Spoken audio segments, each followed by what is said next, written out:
Oi, gente, voltei. Enquanto não está aqui, eu vou lendo aqui mais um poema do meu vovô, Solano Trindade. Esse é o poema que eu acho mais importante dele. Tenho o amanhã, o amor e a poesia. Posso caminhar sem medo. Há uma bandeira movida pelo sinaleiro do caminho. Eu vou tranquilo, ouvindo um coro de vozes humanas, cantando a canção que é para todos. As minhas amadas estão sorridentes. As que me amam não se entristecem. Cada dia que passa, eu fico mais jovem. Os velhos morrem e eu só vou morrer depois do amanhã. Solano Trindade. Um grande poeta esse meu vô, né, gente? Cadê o Alex, gente? Tá, vou agradecer quando elas entrarem. Tem que agradecer um monte de gente, mas eles têm que entrar de novo. Ana Cacimba, Alex entrou. Alex Barcelos. Estamos aguardando aqui o Alex entrar.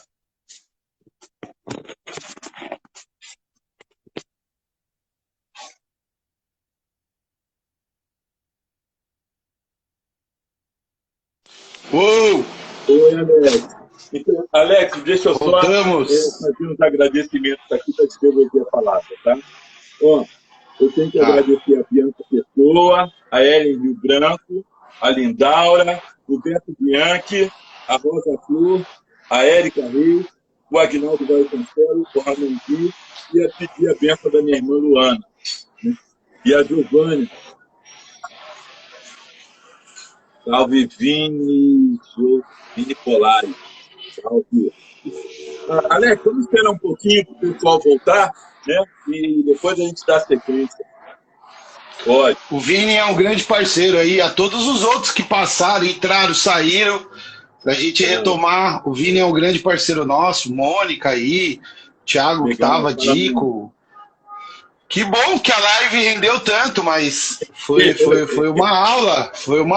O que você falou faz muito sentido Nós falamos, tem tudo a ver. Nós falamos. Na realidade, a aula é sua e eu sou aquele cara que fica fazendo pergunta besta e fala, posso fazer uma pergunta? Em vez de perguntar, ele dá um discurso de meia hora.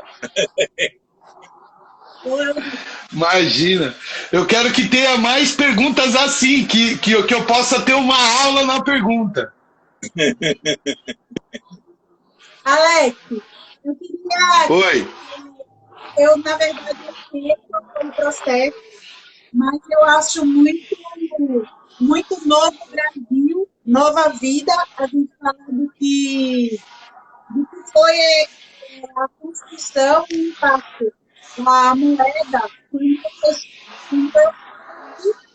a gente e vocês faziam um trabalho que a renda gerava dentro da comunidade. Eu sei que isso foi meio escondido, mas falar porque eu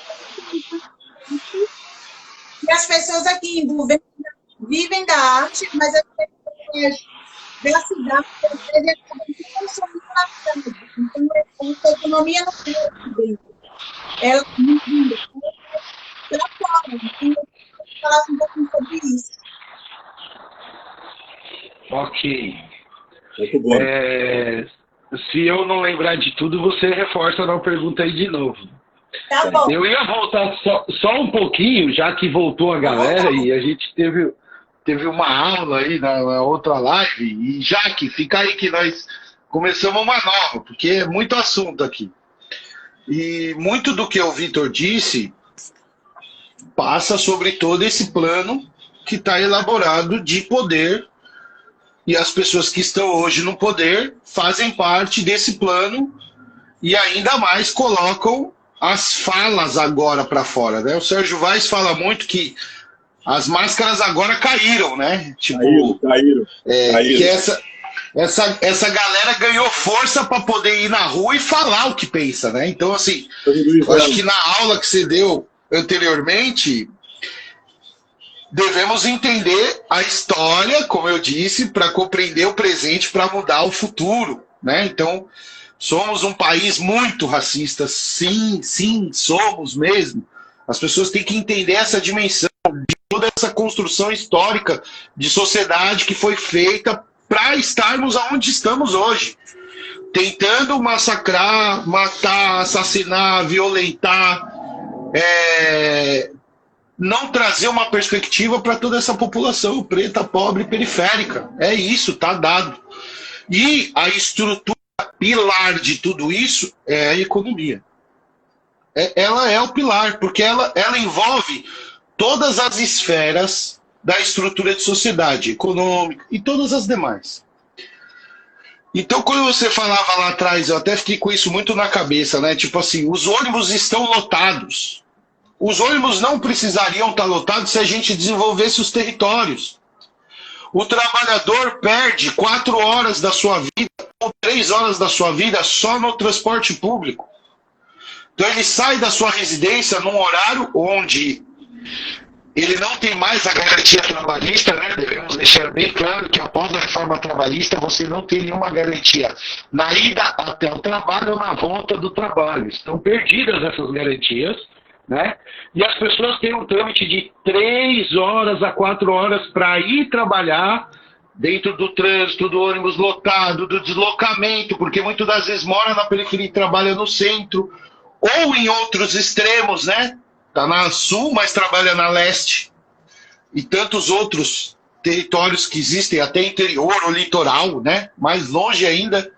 Então a gente tem que entender que tudo isso faz parte do plano que colocaram. Para o capital funcionar, ele tem que explorar. Para cada 10 ricos, tem que ter 10 pobres. Está dado. É isso. E tem um agravante. Se a gente praticasse a ideia lógica do capitalismo, onde ele diz que o desenvolvimento gera desenvolvimento, isso é do capitalismo, quando ele foi constituído, essa é a ideia. Ainda poderíamos ter, não resolveríamos o problema do racismo, poderíamos ter minimamente uma melhoria, mas não é essa a lógica. Hoje ele é um capitalismo improdutivo.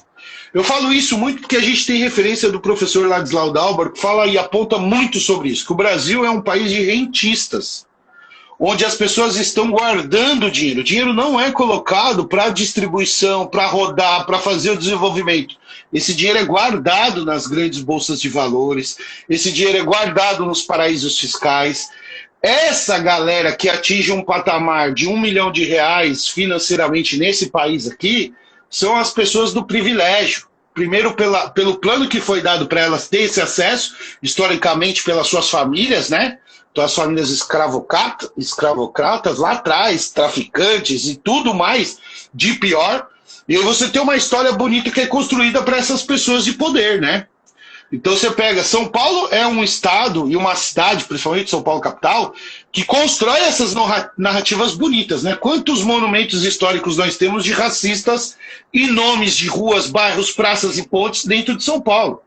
Então é construído um plano de sociedade para se estabelecer um poder de brancos. É isso, tá dado. Precisamos romper isso, precisamos mudar as ruas, mudar os nomes dos bairros, das praças, derrubar as estátuas. Eu não posso permitir que no nosso país, que se diz um país maravilhoso, que abrange tudo, que é de bom coração, que é Brasil acima de todos, tenha uma estátua na Avenida Santo Amaro de um cara que foi condenado por ser genocida de indígenas. É intolerável.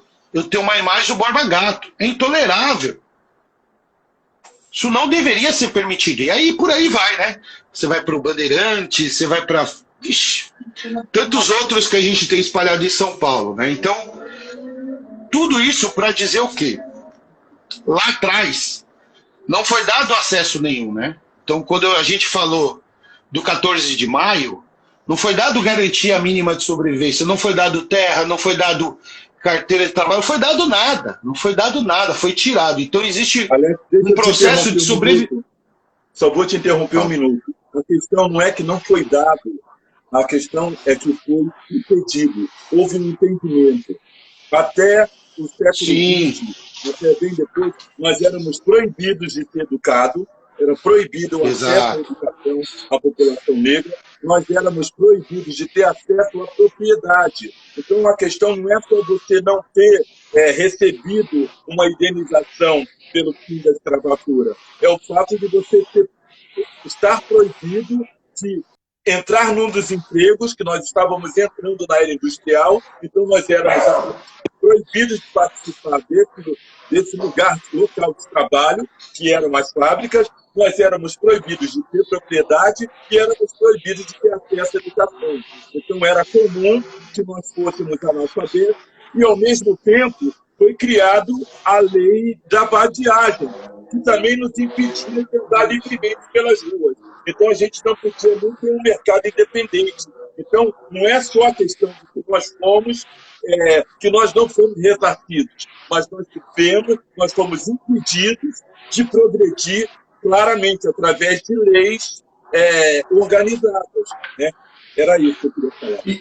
E até hoje, né, Vitor? Até hoje, até hoje. E é sobrevivente de todo esse processo.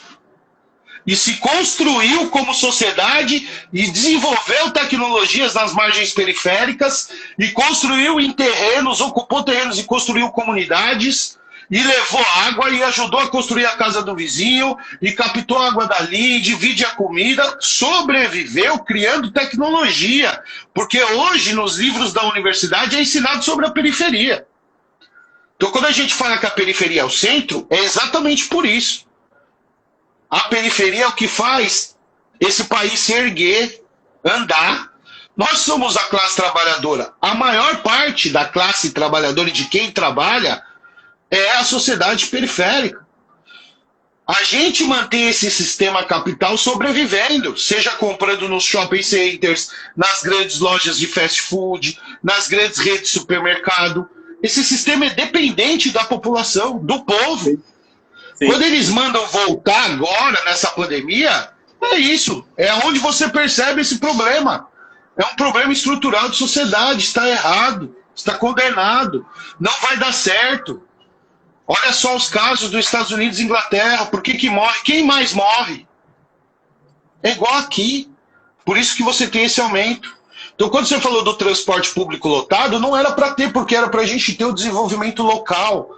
Era para eu ter acesso a emprego, trabalho, geração de renda nos territórios, para pessoas não se deslocarem durante 3 horas dentro do transporte público. Entendeu? Então, e outras mais que a gente pode colocar. Outras mais que são evidenciadas agora.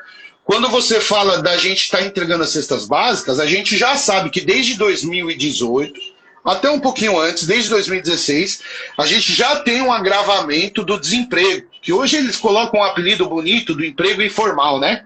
Tem um apelidinho bonito que eles gostam de colocar sempre, né? O emprego informal. O emprego informal é o desemprego, que hoje ele já é maior do que a carteira assinada. Então a gente já tinha um problema econômico com a questão da taxa de desemprego, que também tem um apelido bonito, que a gente pode até trabalhar, mas numa outra lógica, que é o empreendedorismo. Porque, assim, a quebrada sempre trabalhou com a sevirologia. A gente sempre se virou do jeito que deu. A sevirologia que é o nosso conceito de sociedade.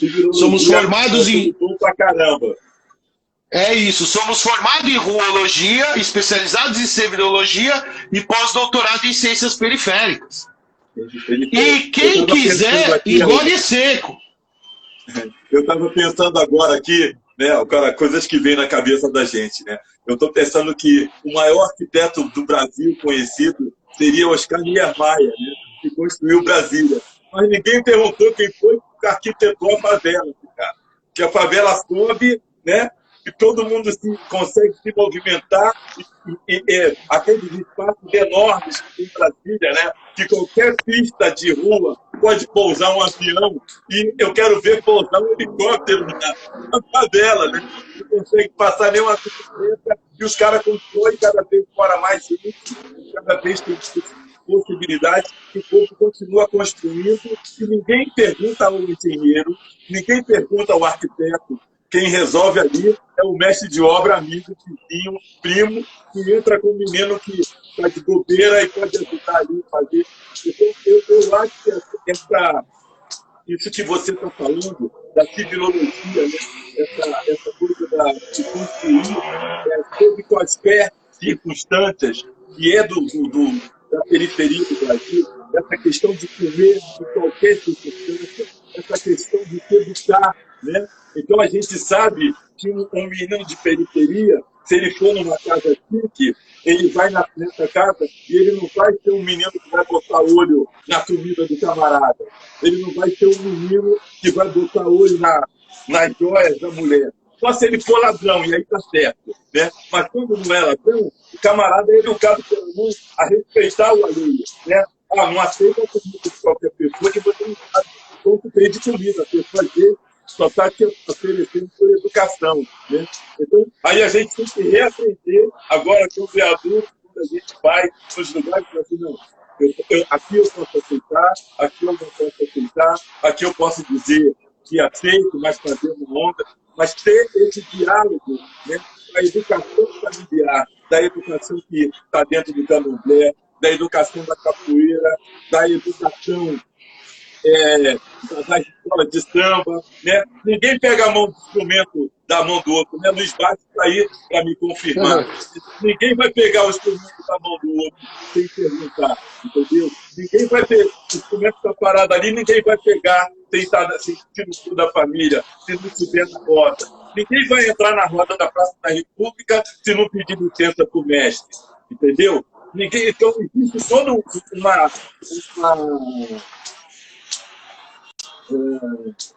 uma etiqueta, né? Existe uma etiqueta periférica, uma etiqueta da capoeira, uma etiqueta do candomblé, que muita gente não percebe isso e que isso é a formação da nossa gente, né? A etiqueta do caguete, a etiqueta do camarada que é o ladrão, a etiqueta do camarada que faz o avião, a etiqueta do comprador. Então, existe toda uma linha de educação que ela ultrapassa a escola, né? E a escola tem que saber desse lugar. Aos professores que estão aqui, a escola tem que saber dessa etiqueta, tem que conhecer essa etiqueta, né? Se você não souber dessa etiqueta, você não consegue dialogar com o aluno da periferia, você vai continuar tentando formar um menino que não pertence à sua sociedade e que não vai trabalhar para o seu grupo, para a sua rua. Ele vai continuar ou se formando como empregado de quinta categoria do bairro rico, ou se formando para ser um inimigo da própria periferia, como são as pessoas que vão trabalhar na polícia militar e adjacente. Então, pensar também nessa parte, né? Eu ia falar uma coisa, até perdi. Eu fico entusiasmado, viu, Alex? Mas que bom. É uma aula, é um aprendizado sempre estar conversando com você, Vitor. E eu acho que você traz, com certeza, eu acho que você completa muito do pensamento da mudança que a gente tem que ter de entendimento. Então, os maiores arquitetos estão na favela do Complexo do Alemão. Os maiores engenheiros estão na comunidade de Heliópolis e Paraisópolis. Olha como que você consegue ter uma estrutura ali dentro de uma comunidade. Por exemplo, você pega Paraisópolis. É uma comunidade que consegue girar 60 milhões de reais por ano. Então, existe uma economia que pulsa mais de 69 milhões de reais por ano.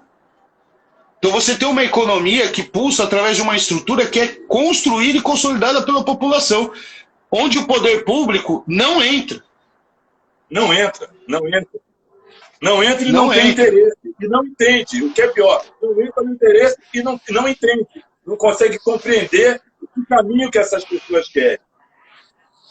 Com certeza. Então, eu acho que muito desse sentido que você traz das escolas trazerem os saberes ancestrais dos nossos mestres e das nossas mestras, e que agora, numa crise de pandemia, são os mais atacados, e a gente entende porque esse plano que é colocado de sociedade não tem uma atenção devida aos nossos mestres e mestras, porque eles sabem que a nossa cultura da oralidade vai se perder em meio a essa pandemia, porque nós estamos documentados na memória afetiva, né, que é trazida pela riqueza histórica, a cultura alimentar e a cultura dos nossos antepassados, que é passado pela oralidade. E toda essa riqueza, porque as pessoas não entendem a diferença de dinheiro e riqueza. Existe uma diferença gigantesca disso. E é importante a gente trazer o quanto que a periferia tem toda essa riqueza consolidada, praticada todos os dias, e com tecnologias criadas a todos os dias, todos os dias.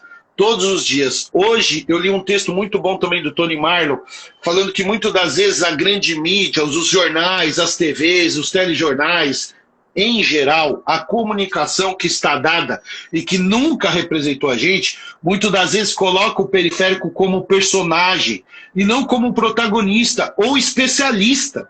Né? Então, quantos economistas nós temos, quantos educadores que poderiam estar num debate em todas as esferas de jornais, mas sempre é colocado o recorte de personagens, de cases de sucesso. É sempre dado esse mérito, né, nas reportagens. Ah, vamos pegar ali porque tem uma narrativa. E muitas das vezes nós temos pessoas muito, mas muito, com muitos saberes acumulados, porque elas vivem na prática o dia a dia. A periferia traz todo esse sentido lógico da gente entender que nós não somos a base da pirâmide, nós somos o topo da pirâmide. Quando o cara acorda no seu grande centro pensando em tomar café, é porque o Max, um parceiro da Ceilândia que fala isso, é porque a periferia acordou 4 da manhã para o café estar lá na padaria, o café está na mesa desse cara. Essas pessoas na pandemia que dependeram muito mais da periferia fazer suas entregas, muitas das vezes com o iFood, com a Rap, com o Uber Eats, com o Oji e com tantos outros aplicativos, ganhando porque ele se tornou um algoritmo, ganhando R$2 a cada 5 quilômetros. É uma exploração, sem garantia trabalhista nenhuma. Então, assim, nós não somos quantos... Eu estava vendo eles falando no jornal, o pessoal que entrega. Sim. Apavorado. Mas continua. Nós não... E essas pessoas querem trabalhar, nós não estamos atacando o trabalho. Nós estamos falando de quem contrata esses trabalhadores, que muitas das vezes tem nas suas empresas o mínimo possível de funcionários e que muitas das vezes você tem um dinheiro acumulado. É só você ver o gasto que é feito através da publicidade e do marketing. Então, se consegue fazer na dimensão e escala que eles fazem, é porque está sendo tirado de outro lugar. E a gente precisa entender na lógica também do mercado, né, mercadológica do capital, que muitas das vezes essas grandes empresas são empresas com suas sedes em outros países. E nós não taxamos as grandes fortunas. Então, quando a gente fala que a gente é empobrecido, é uma escala que começa dos territórios e vai para fora. Então, essa grana sai do nosso país e vai para outro lugar, sem ser taxada. Então, quando a gente fala que é empobrecido, é muitas vezes disso. Então, quando a gente fala da economia solidária, que é a economia dos territórios, que é a economia pulsante dos bairros, que é a economia que você vai entender o quanto que é importante você fortalecer o comércio local, a vendia da loja do seu bairro, o açougue do seu bairro, as pessoas que desenvolvem o seu bairro, que são importantíssimas, que configuram historicamente a economia dos territórios. Quantas famílias que vieram? Eu estava conversando com o porteiro do prédio aqui, parceiro, amigo, e ele estava contando que ele é a 5ª geração que vem para São Paulo da família do primeiro irmão que veio de Pernambuco. Então você vai entendendo como a transformação social do território, as pessoas que vão desenvolvendo a economia local, porque o irmão abriu uma vendinha, porque a irmã abriu um salão de beleza, porque ele alugou o quarto para um, e eles vão trazendo esse montante dessa classe trabalhadora que levantou essa cidade. Quem que construiu? Nós somos uma terra de arranha-céu, igual Racionais fala. Quem que foi que construiu a maioria desses arranha-céus? Quem que construiu a maior parte dessa pavimentação que existe hoje? Quem que construiu os trilhos do trem que a gente circula? Quem construiu foi a classe trabalhadora da periferia. Ela que tem toda essa tecnologia de empenhar um trabalho para o progresso e desenvolvimento desse país e que agora tem que ficar numa fila mais de 2 horas para receber R$600. É essa lógica que a gente tem que entender, que esses R$600 ele não vai terminar agora e nem daqui 2 meses, ele tem que ser um plano de 1 ano. Para a gente retomar essa economia pós-pandemia, tem a pandemia econômica, que a gente já sofria lá atrás, ela se agrava agora ela é destacada nos jornais, nos telejornais, e ela vai continuar. Então esses R$600 é uma obrigação de Estado, devolver ao povo, porque o povo fez esse país ser a 8ª economia do mundo. Então o povo tem também direito à restituição desse valor. E R$600... Eu acho que é importante saber aí, Alex, é que esse dinheiro sempre esteve lá. Esse dinheiro nunca saiu de lá. Os R$ 600 sempre estiveram lá. E por que durante todo esse tempo eles recusaram apoiar o povo? Por que eles recusaram a ideia do Bolsa Família? Né? Por que eles guardaram esses R$ 600 para a população brasileira? Por que eles não apoiaram os artistas? Por que eles acabaram com o Ministério da Cultura? Né? Por que colocam uma pessoa como Regina Duarte para resolver a cultura? Por que colocam uma pessoa como esse homem que eu não falo o nome, para resolver a Fundação Palmares? Então você tem uma situação que a gente já podia ter resolvido há milhares de anos. Nós podíamos ter um desenvolvimento intelectual enorme dentro do pensamento mundial, né? Porque nós temos um pensamento intelectual muito forte. Tanto que o europeu nos compra pelo nosso pensamento intelectual, pelo nosso acesso. O que o europeu compra da gente? Ele não compra a nossa tecnologia, ele compra a nossa acesso. O que nós vendemos mesmo, quando a gente sai do Brasil, as pessoas querem pegar e passar a mão na gente para pegar a nossa energia de brasileiro. É uma energia muito forte, com muita força espiritual. E o camarada lá fora, ele precisa dessa força espiritual porque a tecnologia destruiu isso lá. Você colocar duas pessoas sorrindo, uma do Brasil e uma da Europa, ou dos Estados Unidos, ou da China, ou de qualquer lugar, o sorriso do brasileiro é extremamente diferente, é extremamente brilhante. É uma coisa que você só vê quando você passar a prestar atenção. A economia energética do brasileiro é uma coisa muito forte. Todo mundo fala da energia indiana, né? Porque os indianos têm uma energia. Não, quem tem energia pra caraca é o brasileiro. Esse povo tem energia. Esse povo tem energia que é dada pela floresta amazônica, pela praia de Ipanema, pelo Guarujá, pelo Urubatuba, pela praia de Santos, pelo Boqueirão. Tudo dá energia pra gente. Sabe? É um povo que come, sei lá, angu com caldinho e feijão, sabe? E está ainda sorrindo, ainda está com disposição. E as pessoas precisam disso. As pessoas perderam isso. Se uma pessoa na Europa comer angu com feijão, ele vai sair matando todo mundo. Ele vai matar o outro, porque ele vai achar que está passando necessidade. Quando você conta as coisas que acontecem no Brasil para um europeu, né? Quando você conta, o camarada chama você de mentiroso. Ele não acredita que isso acontece. Ele não acredita que existe um presidente que tenha uma postura como o nosso. Não faz sentido para ele. Porque, mesmo na época do nazismo, o Hitler falou bem do alemão. O alemão era ele. Não, eu sou o alemão, o alemão é tudo, o alemão é o melhor do mundo. Foi a loucura dele, mas pelo menos ele está falando do mundo dele. Ele fala mal do brasileiro, ele fala mal do negro, ele fala mal do índio, ele fala mal do miscigenado.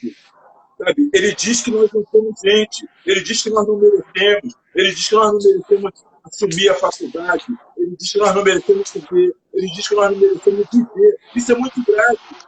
É muito grave, é muito forte aqui. Então, a economia, ela faz muito sentido, ela vai resolver grande parte do país, mas enquanto houver uma ideologia racista no conceito dos nossos educadores, dos nossos cientistas, os nossos cientistas são racistas, os nossos cientistas são misóginos. É grave, porque seria a nossa intelectualidade, seria o nosso cérebro.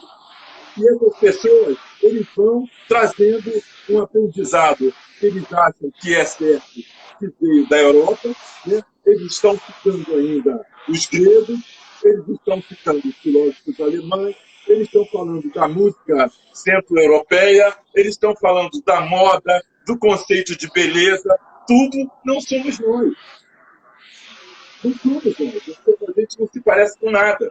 Então, essa consciência que o brasileiro precisa ter, né, é de que nós somos bonitos pra caralho. Primeira coisa, nós somos bonitos pra caralho. É o povo mais bonito da face da terra. Se você botar uma brasileira do lado de qualquer mulher do mundo, a brasileira é mais bonita. Se você botar um brasileiro do lado de qualquer homem do mundo, é mais bonito. Sabe? E nós temos a cara do mundo inteiro. O Brasil tem a cara do mundo inteiro. Tem brasileiro com cara de alemão, tem brasileiro com cara de chinês, tem brasileiro com cara de indiano, tem brasileiro com cara de sei lá o quê. A gente é o mundo todo. É um lugar que o mundo todo está aqui. O mundo todo está aqui, está no pedaço do mundo, está na linguagem, e a gente está vivendo com isso. E esse pensamento dessas pessoas que assumiram o governo, pensando que deveríamos todos ser parecidos com a Gisele Bündchen, né? Isso não faz sentido. Não faz sentido e vai nos destruindo. Né? Vai nos destruindo, vai nos tornando fracos. Então a gente tem que estar sempre lutando contra esse tipo de pensamento. Quando a gente vai disputar um lugar, você vai se vestir como branco. Ah, eu vou buscar um emprego. Aí o que você põe? Um terno e uma gravata, né? Para parecer com um camarada que não é você. Entendeu? Aí você chega lá, o cara fala assim, você tá bonito, teu terno tá bonito, sabe? Mas o teu cabelo tá mal penteado, valeu, te mando embora. Entendeu? Então não adianta você se fantasiar do outro, né? Não adianta você ter uma fantasia de querer ser o outro. Você precisa ser você mesmo. Você precisa falar da música afro-brasileira, falar da literatura afro-brasileira, falar das comidas afro-brasileiras, falar da periferia para fora e não da periferia para dentro. Alguém, o Pedro Cardoso, falou uma coisa muito legal, que aqui as pessoas valorizam o produto, mas não valorizam o produtor, né? Então, ele falou que você paga 300 mil por uma casa, mas você não quer pagar R$50 por dia para o pedreiro, né? Aí você não valoriza o camarada que construiu o negócio, né? E a gente precisa mudar isso. A gente precisa transformar essa falta de dinheiro em riqueza, né? Como você mesmo falou. É a riqueza, a nossa riqueza ancestral, o nosso resgate histórico de tudo que foi consolidado e construído até hoje dentro da sociedade, mas não essa que escreve os livros da universidade e que colocam como plano de sociedade o que está estabelecido no governo federal. Não, não é essa. Não é essa. Eu quero que tenha mais na escola Raquel Trindade, Solano Trindade, Djamila Ribeiro, Juliana Borges, Marcelo Paixão, Hélio Santos e tantos outros mestres e mestras e todos os outros saberes e saberes. Tem tantos? São muitos. É uma universidade periférica, igual você falou, é uma universidade dos pretos pobres, periféricos. É isso, tá dado. Esse é o sentido. Essa é a utopia, né? Quando você fala da cultura, a cultura que foi tanto atacada, porque é um plano de sociedade que esses caras estabeleceram. Eles querem mudar o que foi construído historicamente, culturalmente, que ainda é mínimo no acesso dentro do Estado. Nas ruas é potência, mas dentro das políticas de acesso, das políticas públicas, era mínimo. Os governos que você disse que a gente teve, mais prósperos relacionados ao Partido dos Trabalhadores, ele conseguiu minimamente trazer uma visibilidade em algumas políticas, mas ele não conseguiu mudar ainda a estrutura. Não. Ele deixou esse grande erro que agora fica grave hoje. Hoje ele se agrava, né? No contexto que nós estamos, político e econômico. E agora é de sociedade. Porque agora você colocou a galera para fora da casinha, que são os fascistas, os nazistas, enfim. E toda uma galera de extrema direita, que historicamente são os descendentes, né, de todo esse plano, né, que vem lá de trás, do eugenismo, né, e de todas as outras construções que teve nesse país, que condena e tenta criminalizar os que são antifascismo no país. As pessoas não sabem que, historicamente, os antifascistas são as pessoas que vieram para esse país, vindos da Alemanha e da Itália, que lutavam contra o fascismo desses países e lutavam dentro do nosso país. Então, historicamente, tem uma história de que eles são os que a gente tinha que mais apoiar e não criminalizar como está sendo feito.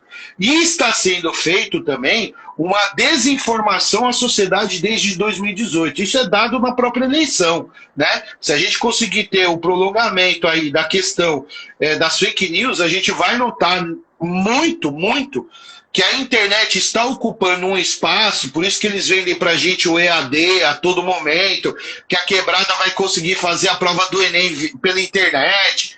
Eles ficam vendendo isso porque esse é o sentido que eles querem dar da educação. Só que nós não acreditamos. A internet é uma ferramenta, a internet, não os aplicativos, o Google, o Facebook, Instagram, todos esses têm seu sentido ideológico e financeiro. Nós estamos falando da internet, uma ferramenta de informação que tem usado, que tem lá todo um processo que eles elaboraram através da rede Mucambos, que é uma plataforma livre, né, onde você tem acesso a uma internet livre, sem ter essas agarras do capital. E a internet é uma ferramenta fantástica. Agora, o que eles colocam de conceito de sabedoria da internet não é o que a gente acredita. Nós acreditamos nos saberes que vêm dos nossos ancestrais, que é colocado na rua, que é ensinado no dia a dia, que é como você jogar uma bola, como você comer, como você entender de economia, como você empinar um pipa, como você ter o respeito, né, aos mais velhos, aos nossos mestres e mestras, pelos saberes que eles carregam, né? Então esse é o sentido de sociedade que a gente precisa trazer, e esse é o resgate histórico, Vitor, e eu acho que tem uma música do Záfrica que fala muito, que é a reparação, né, que é do disco deles, que fala dessa reparação histórica que tem que ser feita também, né, dentro do nosso país. Que foi muito disso que você falou, né, a partir do 14 de maio. O que não existia, que nunca foi dado, né, e até hoje não existe e não é dado, né, é muitas vezes lutado para ser conquistado, e minimamente tem um processo histórico que tem que ser reconhecido desde o ensino de base, que infelizmente no poder público não existe vontade de que você ensine nas escolas sobre toda essa riqueza histórica da África e dos povos que foram escravizados e vieram para esse país, porque muitos eram príncipes, rainhas, mestres de saberes, engenheiros. O que diria dos negros escravizados que falavam, os malês, né, que eram os islâmicos, a sabedoria que eles tinham matemática. Todos esses saberes, historicamente, têm que ser reparados e ensinados dentro da escola, porque senão nós ainda vamos ter os históricos das escolas com as pessoas ainda bonitas, os castelos, as Rapunzéis e as Brancas de Neves da vida.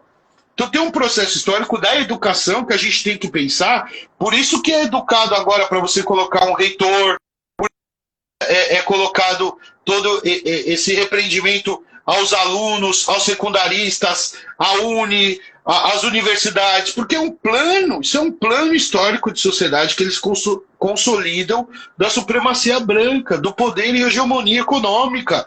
É isso que está dado. Então, quando você falou da cultura, que em 2018 perdeu ali o Ministério da Cultura, porque, infelizmente, historicamente, não se coloca nesse país a economia da cultura como um viés de desenvolvimento dentro dos territórios. Depois do Bolsa Família, o que mais chegava nas margens é os processos relacionados à cultura, seja nos espaços culturais, seja nos artistas, seja nas ONGs, seja nos institutos, seja nas associações. Olha o que hoje em Embu das Artes Embu das Artes por causa dessa história dos artistas de rua que desenvolveram essa cidade e que fizeram ela se desenvolver numa época de ditadura. Então a gente precisa reconhecer historicamente a classe trabalhadora da cultura desse país. E historicamente, por que é fácil tirar o ministério? Porque não se reconhece a classe trabalhadora. Quando não se reconhece a classe trabalhadora, é fácil de você tirar o ministério. Por quê? Você pode tirar o recurso, porque não se dá a importância.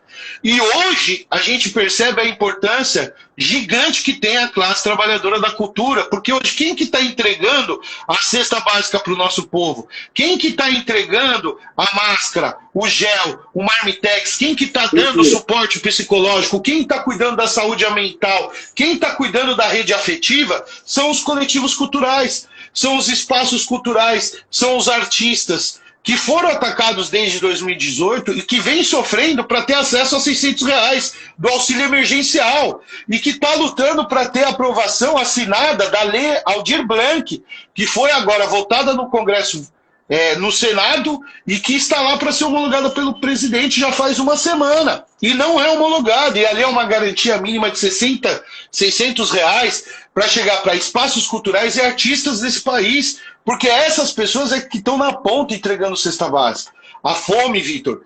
E aí Solano tem uma poesia magnífica, né, que depois a gente pode até ler. A fome sempre existiu nesse país. E a gente já tinha um problema muito, pouco mostrado, mas muito enraizado já da periferia, passar fome por causa da questão dessa desorganização que existe na reparação histórica e principalmente na descentralização de riqueza, né? Uma vez um amigo falou assim, pô, mano, nós estamos com um projeto aqui com a fundação, não vou falar o nome, mas era uma fundação relacionada a Casas Bahia, enfim. E aí ele falou assim, mano, o que você acha da Casas Bahia injetando R$ 100 mil na quebrada para desenvolver esse projeto? Eu falei, tinha que colocar 1 milhão, cara. A Casas Bahia só é a Casas Bahia porque a classe trabalhadora foi lá e comprou os aparelhos deles, comprou os móveis. Ela só existe hoje como a maior rede de venda de eletrodomésticos do mundo porque quem comprou foi a periferia. E ela se consolidou na periferia. Então a reparação histórica dela é dar 1 milhão e não 100 mil. Eu quero mais. Eu quero até a alma. Você é louco? É isso. Esse é o processo de reparação. Me lembro uma aposta que eu fiz com um amigo, eu até perdi a aposta, né? E aí, numa aposta, aí ele falou assim, vamos apostar 100 conto? Eu falei, não é justo. Enquanto eu apostar 100 conto com você, se eu ganhar, eu já estou perdendo. Você é um cara que tem uma estrutura, ganha para eu entro com 100 conto, porque você aposta com 10 mil. Se eu perder, eu ganho. Se eu ganhar, eu ganho 10 mil. Se eu perder, eu perco 100 conto. 100 conto para mim é 10 mil para ele, sabe? Então, assim, aí não dá. Não, então não quero apostar, não é justo. Eu não vou entrar numa aposta em que eu já entro perdendo. E eu acho que é sobre isso que você está falando. Irmão, eu acho que é hora da gente ir parando, né? A gente quando o pé do Quer continuar mais um? Eu até toparia se a minha energia aguentasse. Não forte assim, não. Eu acho não consigo que também continuar depois, no outro dia. Eu queria agradecer a Adriana, com certeza, a Tertuliana, a Jaque Fernandes, a Thaís Santos, a Serena, a Mônica Saraiva, ao Quebrada Live, ao Quebrada Live, Francine, André, meu sobrinho André, Maria Angélica, Marcelo, meu filho, Marcelo Tomé, a Laila, João Weiner, meu irmão que entrou aí também. Boto ou Boruto? Boto e o Eduardo. Queria agradecer a toda essa gente aí e queria que você finalizasse, Alex. Queria que você finalizasse falando para as pessoas o que elas podem fazer para apoiar os próximos movimentos da Agência Solano Trindade, como é que elas podem chegar na Agência Solano Trindade para comer a comida orgânica, para aproveitar desse restaurante maravilhoso que vocês têm lá, que é super, super bem cuidado, como é que eles podem usar o co-work, né? O trabalho conjunto, esse escritório coletivo. Eu queria que você desse um mapa para a galera estar participando da Agência Solano Trindade. Ô, Vitor, primeiro agradecer a todo mundo que entrou, saiu, ficou na live, passou muitas pessoas importantes, referências, Caçapa, olha, Caçapava, Thaís Santos, meu irmão, minha sobrinha, João Weiner, o Dico, o Thiago, a Adriana Vasconcelos, Quebrada Groove, Quebrada Live, muitas pessoas, e é da hora, sabe por quê? Porque a gente se enxergar falando pra nós, tá ligado, mano? Isso é fantástico, sabe? Tipo, tem até uma companheira aqui que falou que essa live fique salva. Hã? É muito bom esse diálogo conosco mesmo, né? E é importante, porque nesse momento, é isso que eu falei, a internet dá essa oportunidade da gente ser protagonista também das nossas histórias, dos nossos fazeres, e não ser só personagens, né? Então, agradecer muito a Elis pelo convite, você, ao Teatro Popular Solano Trindade, que as pessoas têm que ir no Imbu conhecer, toda essa riqueza histórica. Solano Trindade é a economia criativa, é a economia da cultura, é a economia solidária, é a economia de tecnologia de ponta, de quem saiu de Recife e conquistou o mundo. Então, essa é a economia que a gente precisa ter de reparação histórica e que precisa ser ensinada nas escolas e para o nosso povo. Essa é a riqueza que nós temos. Essa riqueza que nenhum dinheiro vai comprar. E agradecer a oportunidade dessa live. E as pessoas que quiserem conhecer mais sobre a Agência Solano Trindade, tem as páginas do Instagram, do Facebook. A gente está com uma campanha, por enquanto, no Benfeitoria, que é no Quicante, que é o Adote uma Favela. Podem estar fortalecendo a Agência Solano Trindade ali com doações. A gente tem também uma campanha de doação de cesta básica através do Cesta Nobre. Então você entra lá na Cesta Nobre e compra direto com eles uma cesta básica que vai fortalecer todo o nosso corre. Queria também deixar aqui a oportunidade de agradecer a todas as pessoas que compõem a Agência Solano Trindade, a Simone, as Camilas, o Tiago, o Dico, a Tianice, o Chico, o Rafa, ao Kleberson, a tantos parceiros que são conectados, porque a agência não se faz sozinha, não sou eu, jamais seria eu.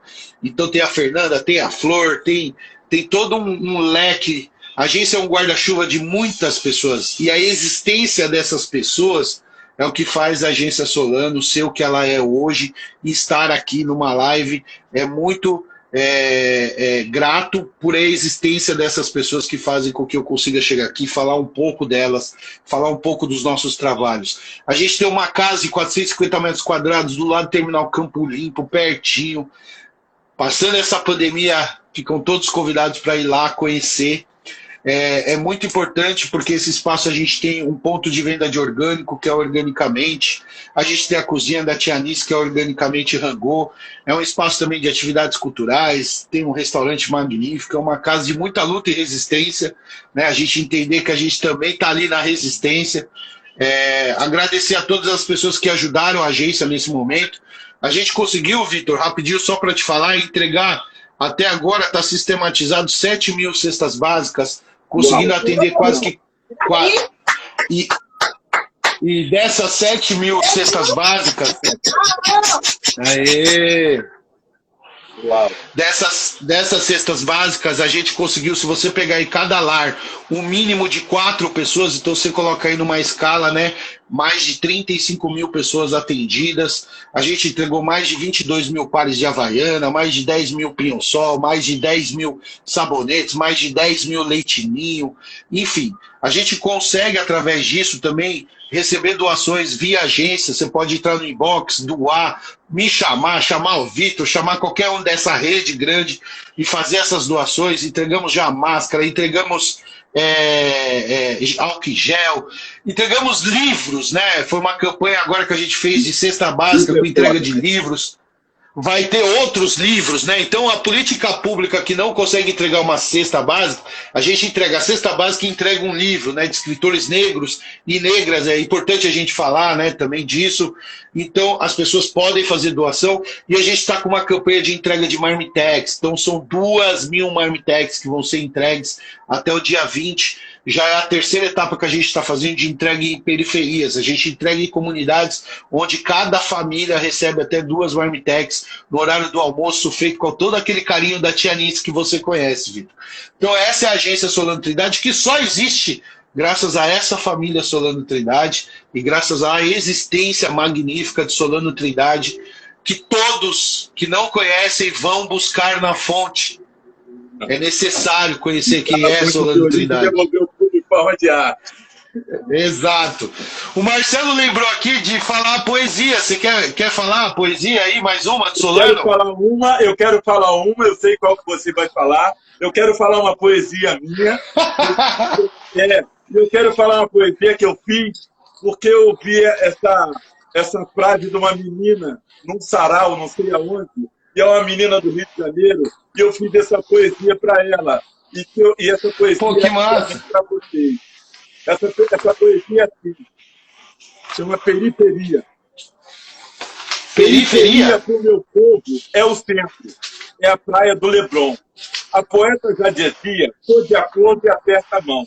Minha casa é na Baixada, ando a pé, pego o trem em lotação. Periferia para mim é o centro, é a Praia do Leblon. Baile funk em Marechal, Madureira, Meia, São Cristóvão. Sou partido na Portela, sou pagode e salteiro de coração. De Janeira da Serrinha, caboclinho é jongo na palma da mão. Periferia para mim é o centro, é a Praia do Leblon.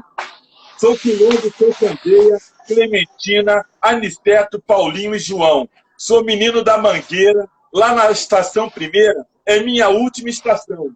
Periferia para mim é o centro, é a Praia do Leblon. Praia da Barra, Ipanema, Botafogo, High Society, Scott ou Bourbon, é finesse, é tretique, elegante. Fica para quem é patrão. Periferia para mim é o centro, é a Praia do Leblon. É o centro, magnífico, show. Então é isso. Bom, Deixa aí pra poesia, magnífico. Alex. Linda. Eu só queria deixar aqui, antes de falar poesia, Vitor, que foi muito confortável e muito afetivo toda essa trocação de ideia. Deixar aqui um axé para todas as famílias, porque a gente sabe que a gente sai um pouco da realidade, é importante, faz bem para a nossa mente, mas a gente sabe o quanto de pessoas que estão hoje, nesse exato momento, fazendo sua passagem. Então, deixar aqui um axé para todas as famílias, dizer que vidas negras importam sim, né? Para todas as mortes jamais serão esquecidas, né? Para toda essa luta que a gente faz no dia a dia. Vamos lá. Trem sujo da Leopoldina, correndo, parece dizer: tem gente com fome, tem gente com fome, tem gente com fome, tem gente com fome, tem gente com fome. Pi! Estação de Caxias, de novo a correr, de novo a dizer: tem gente com fome, tem gente com fome, tem gente com fome, tem gente com fome, tem gente com fome, tem gente com fome.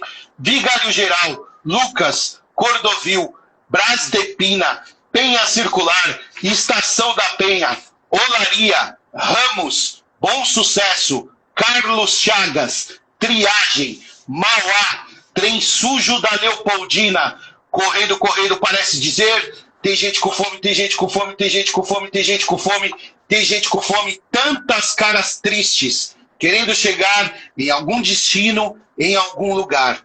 Trem sujo da Leopoldina, correndo, parece dizer: tem gente com fome, tem gente com fome, tem gente com fome, tem gente com fome, tem gente com fome, tem gente com fome. Só nas estações, quando vai parando lentamente, começa a dizer: se tem gente com fome, dá de comer. Se tem gente com fome, dá de comer. dá de comer. Mas o freio de ar, todo autoritário, manda o trem calar. O Alex. Solano Trindade. Só uma coisa, Vitor. O quanto que essa poesia é atual. O quanto essa poesia é atual.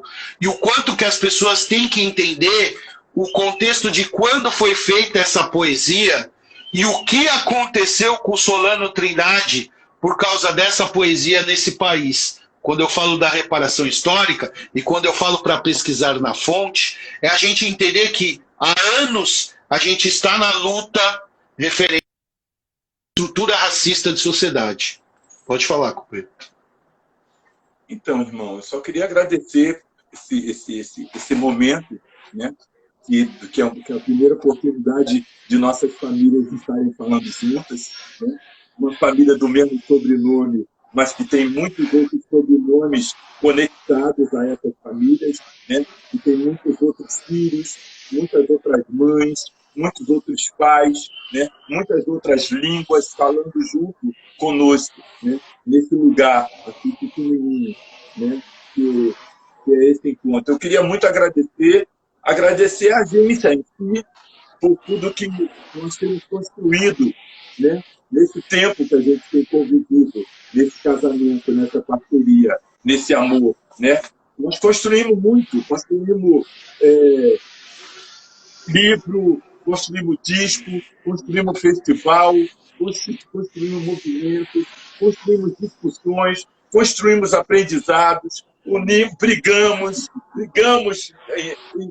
Então a gente teve toda uma vivência família aí, né? Nós tivemos mesmo uma familiaridade, uma parceria, um casamento, um amor, uma, feliz Dia dos Namorados, nesse namoro entre a gente, a Solano Trindade, e a família Solano Trindade, né? Porque é realmente um namoro que cada vez se consolida mais, cada vez fica mais firme, cada vez que eu encontro, eu me sentia muito envergonhado de, às vezes, ir na agência e vocês ficarem me tratando assim, que nem se fosse o rei da cocada preta, aí falava assim, puxa, não precisa tudo isso, né? Não é tudo isso, né? Mas o carinho que vocês sentem pela nossa família, pela nossa história, né? O caminho que foi montado, né, sobre essa parceria, o carinho também que eu absorvi, né, e que eu levo em cada fala minha. Alex, não tem um lugar que eu vá falar, sabe? Isso é uma realidade, não tem um lugar que eu vou falar em português, em inglês ou em alemão, que são as 3 línguas que eu falo bem, né? E não tem nenhum lugar que eu vou falar que eu não fale o nome Agência Popular da Comunidade, que eu não falo o nome de Alex Barbieri, que eu não falo o nome de Thiago Vinícius, porque o que vocês construíram, né, dentro desse mundo que nós vivemos agora, fundamenta o meu trabalho, fundamenta o meu diálogo dentro do meu trabalho de mestrado na Universidade de São Paulo, fundamenta o meu trabalho quando eu vou falar nas outras universidades, dentro e fora do meu país, fundamenta o livro que eu escrevi, mas não fundamenta só no apoio financeiro, não. Fundamenta mesmo a discussão. Fundamenta a discussão do Ogan. Fundamenta o lugar do Ogan. Fundamenta o profissionalismo brasileiro. Fundamenta o profissional da periferia. Esse trabalho de vocês fundamenta isso. Vocês têm um respeito no meu coração assim, que é sem número, sem nome e sem tamanho. Eu agradeço muito a sua disponibilidade de vir falar hoje e as pessoas, outras pessoas, poderem entender por que eu admiro tanto vocês, entendeu? Isso para mim é foda, é poder falar assim, não, eu não estou falando da bobinha, eu estou falando isso aí, cara. São essas pessoas que eu dei tempo, no meu contexto, entendeu? Quando eu falo, são essas pessoas, eu poder ter apresentado você, foi muito bom para mim hoje. Obrigadão mesmo. Olorum do pé, que os orixás lhe deem o melhor, que cuidem bem da sua casa, que o meu orixá Oxalá, o orixá da saber, continue lhe dando sabedoria, que Ogum abra seus caminhos, que enfrente todas as guerras que vocês vão ter que enfrentar, e que vocês saiam vencedores, que a justiça de Xangô não deixe que nenhuma mão ruim lhes alcance. A do pé, muito obrigado, valeu, super, e é isso aí, velho. Obrigado, Vitão. Me emocionei aqui, é isso. É uma reparação histórica que tem que ser feita por toda a riqueza construída por Solano, por toda a família.